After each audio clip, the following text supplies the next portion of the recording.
So yun guys, practice na agad tayo ng recitation para if ever next week tawagin tayo ay prepared na agad tayo. So what exactly business analytics is? Well, business analytics is a model that uses data and reports to be able to analyze companies' operations, financials, and even future forecasts.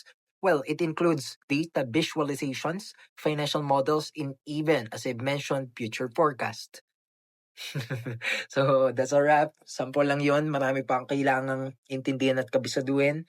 Business analytics, intelligence, and even artificial intelligence applied in business. So, hindi madalian,